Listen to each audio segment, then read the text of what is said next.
Eisenhower Junior High, C350 observations.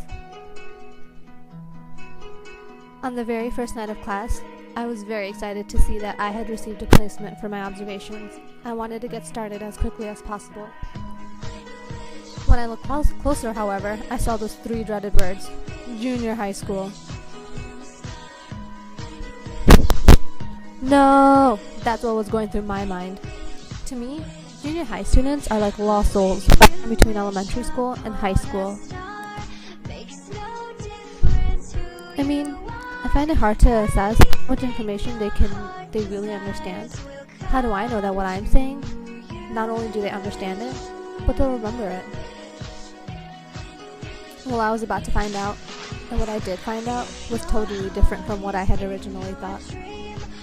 From my observations, I found that junior high students are actually pretty intelligent. They like to participate and be recognized by their peers and teachers, and they absorb information like a sponge absorbs water.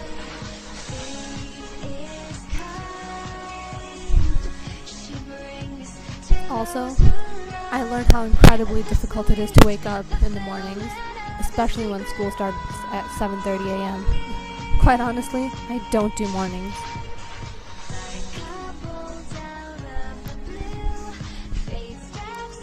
As well, I was disappointed to see that American history was the only type of history taught. No world history, no European history, strictly American. I mean, I'm sure students get the whole taxation without representation thing already. Why not challenge them a little more? Speaking of challenges, I realized how difficult it can be to keep a classroom on task, especially certain students who constantly misbehave. However, with the help of my co-op, Mr. Cox, and a few other teachers, I was able to learn a few useful pointers on how to create and maintain a comfortable and healthy classroom environment.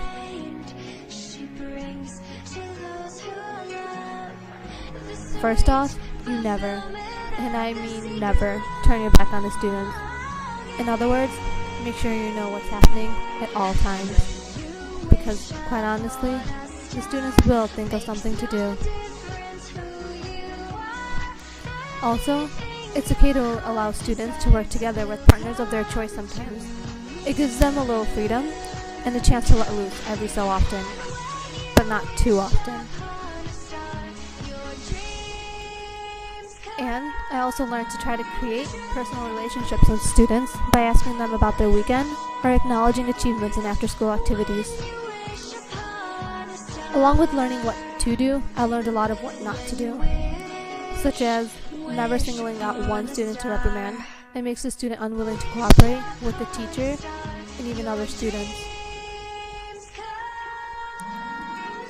And never discuss individual grades with students in front of the rest of the class. This is kind of common sense, but some teachers still do this.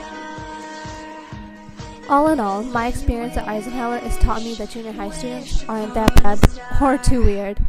In fact, they are a fun group of kids.